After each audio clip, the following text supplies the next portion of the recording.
Hi, it's Dr. Mann, OBGYN and Lifestyle Medicine. I've been getting responses from some of the viewers that they would like to know what brand of grain do I buy. So I thought maybe I would give you a little history of my grain journey. When I started to eat whole food plant-based, 95%, not 100, I really turned over my whole kitchen and my whole shopping, and I decided to explore all the different stores in Brooklyn where I live to see what types of kosher products they had, including different flours, because I am a baker. I bake challah every week for my family, and I wanted to see if I could get a better whole grain flour than what was selling commonly on the store, since we know that once a whole grain is grinded up, it loses a lot of its value pretty quickly. And so I knew that whatever was being sold on the shelves was not what I was looking for. So I went around to local stores and health food stores and some other stores that I had never been to before. And I came upon a brand called 1 Degree. And this brand 1 Degree was a sprouted organic grain, and it came in wheat and spelt. And I started using it to bake, and I realized something, that this sprouted whole grain was much more flavorful and did not have that kind of bitterness that sometimes you can get when you're eating a whole grain product, which makes it a little unpleasant. This was a very pleasant and delicious grain flour, and I started making sourdough from it. Why did I start making sourdough? Basically because my husband thought it would be a good idea, and he really reversed a lot of his health conditions. So I started baking sourdough bread at that time.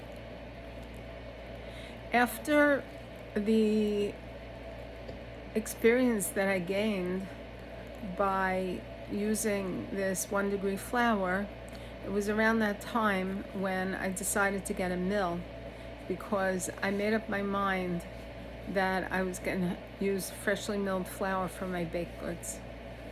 So I bought the mill, and at that time already I knew that I wasn't going to be able to get a sprouted grain locally. So I Googled it, and I found two companies. One company is called Second Spring. They're over in Canada.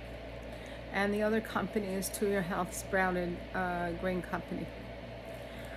It happens to be that I think that the Second Spring is a little higher quality. The kernels, the grains themselves, the wheat berries, etc., they have this sort of uniformity to it that the To Your Health grains do not have. Also, To Your Health grains tend to have other grains mixed in, and sometimes they even have the parts of the grain that you really want to discard mixed in. So you have to kind of look it over. The problem with Second Spring is they're not always in stock.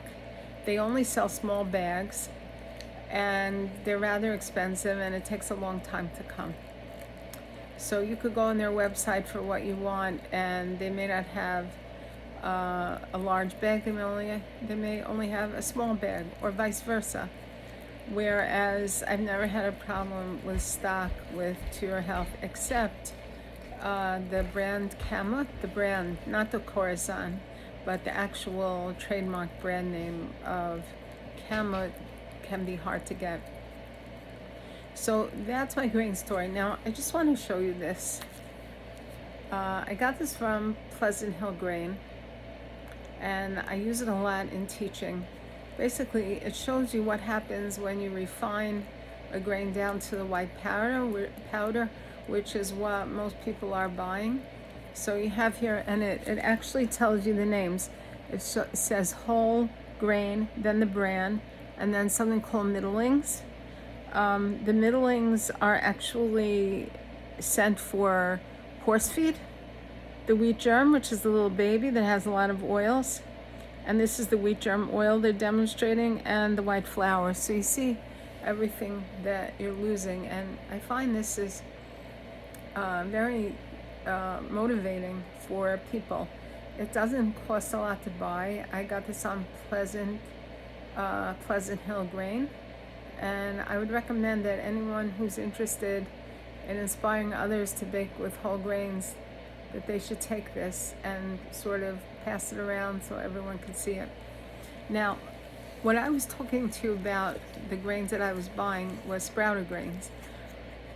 But it seems to be a debate that if you're going to do sourdough, you don't need sprouted grains, because the process of the fermentation in sourdough is going to take care of releasing all the valuable vitamins and minerals and other health promoting substances. What Wolfgang Mach calls SPS, specialized plant substances, that you can find in whole grains, that the fermentation process will release all of that, and there's really no need for sprouted grains. So I'm about to try that. I already started moving over in the rye, which I used to buy sprouted rye, and I use it for my starter. I now buy regular organic rye, not sprouted rye, and I can buy that locally at Flatbush Food Co-op, which actually sells loose grains for fairly reasonable prices. So in terms of buying online grains that are not sprouted, you can buy from Azure Standard, which is a pretty famous company. I haven't done it yet. You have to have kind of a group effort, and then they have a drop-off point, but you can buy in bulk. And I did the math, and they are incredibly reasonable with their prices. And I'm just trying to convince my daughter, who lives in Detroit, to start doing the Azure Standard, because she's got 7 hungry mouths to feed, and this is what kids want. They want grain, and they want all the products that are made from grain. I have also heard online from some grainy people. In fact, I think her name is Felicia. She said that the Pleasant Hill Company also sell grains, and she's very happy with that, and they get delivered to the house, as opposed to Azure Standard, where you have to go pick it up at a drop-off point. But again, if you've got a large family to feed, and you're anyway in a big van, so just drive to the drop-off point and pick it up, or apparently you could start your own if there's enough interest. So that's the update on my grain situation. I still have my favorite recipe, which I'll share with you, which is using rye starter, and then I do about 1/3 spelt white, 1/3 Kamut white, and then I have 1/6 of whole red wheat berries, freshly grinded, and another 1/6 of fresh, white hard wheat berries, freshly grinded, and that makes a fabulous sourdough that people love. Even if people are used to the regular white sourdough with maybe up to 10% whole wheat in it, they really do go for this combination that I've just described to you. So I will be posting more about grains, because I truly believe that we need a grain revolution in the United States. There are so many people consuming ultra-processed, ultra-refined, nutrient-poor, immediately digesting, causing blood sugar spikes type of grains, and this has got to be abolished if we want our country to make a turnaround. Thank you for listening.